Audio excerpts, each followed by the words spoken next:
who are travelling in that system. All right, one last attempt, because you've really, in a way, supporting my argument about the chicken and the egg.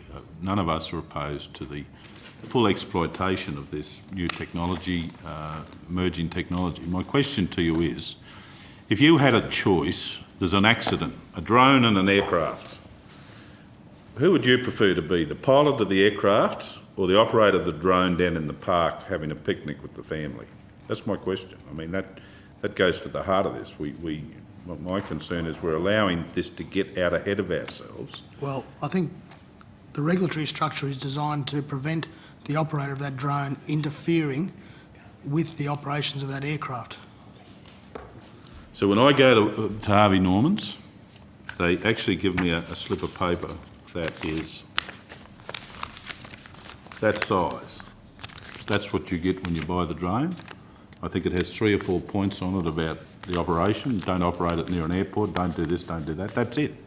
Do you realise that that's 100% of the effort we make with a stranger at Harvey Norman's who's buying a drone? And within hours, when it's charged up, that piece of tin's up in the air. 20,000. And I think that's precisely what CASA is looking at, is the effectiveness of the regulatory requirements and the information, as well as the work the committee's doing. And coming to Senator Back's question, that's the work that we're now doing. Apart from, I'm looking for a comment on the burden of my question, is we've allowed 50,000 of these up into airspace while we're having to think about how they should operate, how we might improve the safety environment. Is that I'm trying to see if I'm the only one concerned about this, and if I'm not, I'll desist. Senator, the first thing, in terms of controlled airspace, clearly the priority is major passenger transport aircraft, as Mr Murdoch indicated, and that is made clear in the government's airspace policy statement. So the bottom line is drones should not be operating in controlled airspace. No, we're all in agreement, but Yep. you know that these drones can go to 18,000 feet. Ah, yes, now that gets Right, to so- yes, that gets to compliance by non-compliant people operating drones. Now we've seen the committee's recommendations and suggestions from Senator Sterle and yourself. We certainly have asked CASA to have a look at that as part of the review. There's several options I notice you've raised. You've raised the issue of mandatory training, mandatory registration, a compulsory registration being used in the US. The jury's still out about how that's performing, it has to be said. The other thing that we're very conscious of is the International Civil Aviation Organisation is looking at this issue as we speak. There's an Australian representative on that committee, and certainly this is a problem internationally in the sense of, on the one hand, not wishing to stifle a potential industry that's got benefits, but on the other hand, without doubt, the priority is safety. And that's the challenge for integrating a new technology into, as Mr Murdoch said, an existing way of operating aircraft, which, as you syndicate, involves a pilot inside the aircraft. One last attempt. You don't think we got this a bit arse about face, that we can let 50,000 of them up in the air while we think about what regulations or training or registration may occur? And I promise you those 3 things are inevitable if this committee's got any persuasion. Don't you think we should probably do this, Mr Wolfe, just for a minute? Let the unmanned cars on the road, let's park them up until we get this environment that we need for the operation of this proliferating technology? I think the issue, Senator, which comes to the core of the work the committee's doing and CASA's doing, is the current regulatory structure that we've got in place today adequate for the risk environment? That's the critical issue. Well, that's what we're asking. Correct. And the reality is we have the 50,000 or whatever the number is. Are the current regulatory requirements, and as Ms Spencer's indicated, looking at the ATSB data, adequate? Have we got the balance right?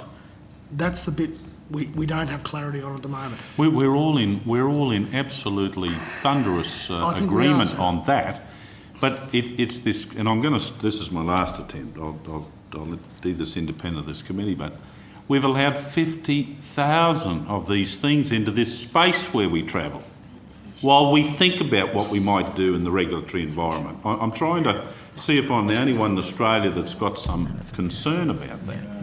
I think the essence is we've allowed them into that space with current regulatory structures around them, and Australia led the world in that. The question now is, are those regulatory structures No adequate? training on operation, none. No training on operation. No. Well, let's talk about it, Mr. Bennett. Do you know, under the sub-twos, what training an operator has to have? I can tell you the answer. It's zilch. The pamphlet covers three things. It doesn't talk about the consumption of alcohol, or if you're under the influence of drugs, or it doesn't have age barriers. Nothing. I seen my 13-year-old grandson operate one recently. Right? So, anyway, I'm done on I this. might just tag on there if I can, Chair, through you. So, Mr. Wolf, you just said CASA is conducting a review. Is that correct? Into the regulation? We're finalising the terms of reference with CASA for the review, that's right. Finalising the terms of reference hasn't started.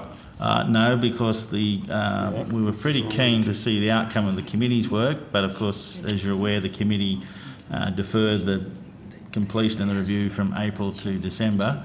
But having seen that, we're also keen to see the outcome of, as you're aware, CASA made amendments, which I think Senator O'Sullivan's referring to, in relation to the under 2 kilogram category of drones. Those amendments were put in place less than a year ago. I think CASA is very keen to see what the outcome of their assessment of how that has gone, and I think it's probably worth following up with CASA how they think that has gone. No, we will. Look, and tell you what happened, because we were told that the Minister announced on October the 10th of October, 2016, the Civil Aviation Safety Authority would oversee a review of aviation safety regulation in relation to the operation of drones.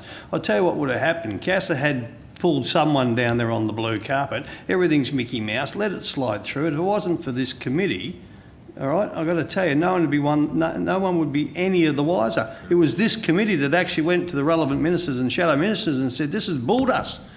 We're going to have a look into this. So we're 8 months in happened. from the announcement and we don't have a terms of reference? We'll be having them very shortly, Senator. No, that's not my question. Look, this is not one to mitigate. We're 8 months since the announcement and we don't have a terms of reference. CASA is not currently conducting their review.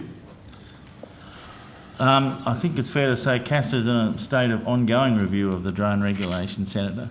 So they are well aware of the evidence that's being provided by the ATSB, which there's been only a couple of incidents involving drones.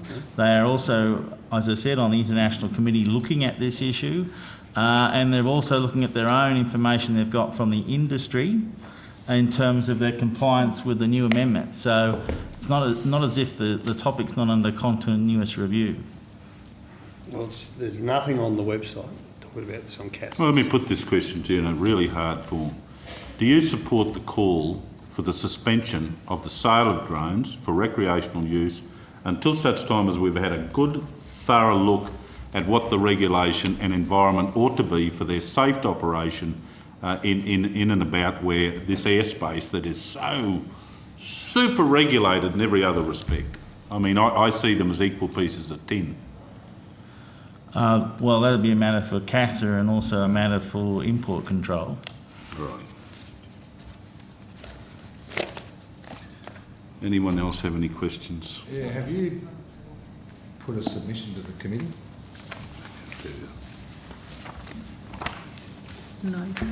On drones? Yep, to the inquiry that we're doing. No, Senator. And can I ask why you haven't? Because CASA, which is the appropriate regulatory body, has put a submission to the committee. As has the ATSB. Yep. So is it your position then that the contents of the ATSB submission and the CASA submission broadly cover the concerns that you would be expressing to the committee? Is that reasonable?